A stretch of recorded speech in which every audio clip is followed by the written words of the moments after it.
So next up we have Nina Laurie from the School of Geography and Sustainable Development, who will be presenting on the El Niño phenomenon and its opportunities in northern Peru. You're on mute, Nina.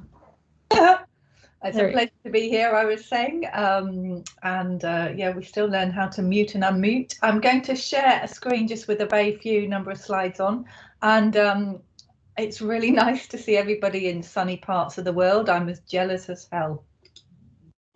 So, can you see that? Nope, not yet. Okay.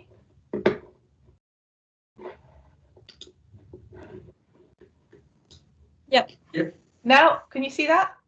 Yes. Can you see the PowerPoint? Yeah. Okay. So basically, this is. Oops, sorry, I don't know why it's doing it in that way. This is a project I've been involved in with a number of colleagues from very different disciplinary backgrounds for the last 4 years or so. And what it's trying to do is look at basically the implications of these 3 satellite photographs here. I'm a human geographer, so I'm interested in issues of sustainability. And I work with physical geography colleagues who are interested in what lies beneath the surface of these temporary lakes that you can see here in the northern desert of Peru forming. What the cause from those lakes will be able to tell us about climate change and whether or not the El Niño phenomenon, which is part of the enso-climatic phenomenon that basically brings periods of droughts and heavy rains to the northern desert part of Peru on a sort of cyclical 5-year basis or so, what their core samples can tell us about whether or not El Niño is becoming more intensive with climate change. Okay, so it started out basically as me going along with my physical geography colleagues, because I happened to be in Peru at the time, and hanging out with them. And I became very interested in what was happening around these lakes in terms of livelihoods. So as you can see from this picture here, in these lake settings, so in what is basically one of the driest deserts in the world, every 5 years or so, massive big lagoons form because rains come in off the coast of the Atlantic. And basically brings rains to the deserts. And where my colleague is standing there looking out, until a few months previous, that was a massive big lake that was full of small mullet fish. And so for a few years then, this really, really poor part of the desert becomes a very bounteous area. Now, this is very, very different. Okay, a very, very different story to the predominant story that is told about El Niño in Peru. Generally, the story that's told is one of a disaster, that the rains come, infrastructure gets washed away. The city, most recently in Piura in 2017, suffered severe flooding. People die. Dengue fever arrives after the 83 El Niño, the 98 El Niño, rather. There was also cholera. So sort of this is a predominant story about El Niño, but what this picture with the number 9 Peruvian football shirt is suggesting is that there's also a story of other livelihoods.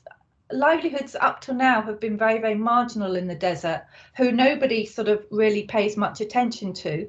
There are livelihoods that under climate change, if El Niño is becoming more intensive, that might actually be able to produce a different type of food system. Okay, so what this research is basically doing is it's incredibly interdisciplinary. So we've got people taking samples of mud and analysing whether they can say whether El Niño is becoming stronger and more frequent with climate change. And then you've got people such as myself, who are human geographers, who are out in the fields talking to, in this case, a farmer, but also somebody who at certain times of the year turns his hand when there are rains, El Niño rains, to fishing. Okay, and then equally, we've also got part of the work that has started to look at what there is in the archives. We've started looking at the newspaper archives and trying to see whether there are any of these sort of alternative livelihoods in the desert that are seeking benefit from El Niño, whether they appear in any of the official discourses, and basically they hardly do, that they're almost invisible. So part of what we want to do then is we're working with local NGOs to try to give voice to some of these experiences in the desert. And this is particularly important at the moment because the British government is helping with some large-scale infrastructure projects, which are basically aiming that with the next El Niño to take the water directly across the desert, so not watering this desert land at all, but taking it straight out into the Satura Bay and into the sea. And so part of what our research is trying to do is improve the self-esteem and the voice of these communities in terms of getting their agendas heard by local politicians. And I just want to finish with this last slide to, I suppose, really share with you all that, you know, as researchers, we love what we do. We're deeply passionate about what we do, and we're very grateful. I'm particularly very grateful for the funding from the GCRF. But mainly, we work in collaboration. But in the last year, what has really happened is that those collaborative links have become really, really, really important. So as part of the project, I was meant to be going out doing oral history. Sorry, that's somebody phoning my family. Oral history projects with school children to do intergenerational oral histories of El Niño.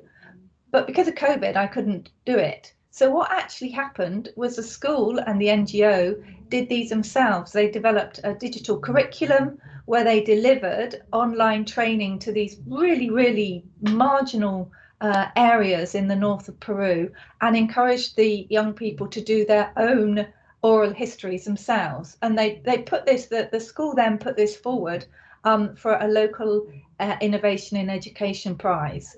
So what I'm trying to suggest then with this, and I'm going to stop sharing my slide now, is that, you know, when we think about the sorts of things that we can get engaged in going forward, we really do need to think very, very differently about the types of relationships we're building and really what is the role or not of Northern academics and also of, you know, people from the North engaging in field work. Thanks, Iona.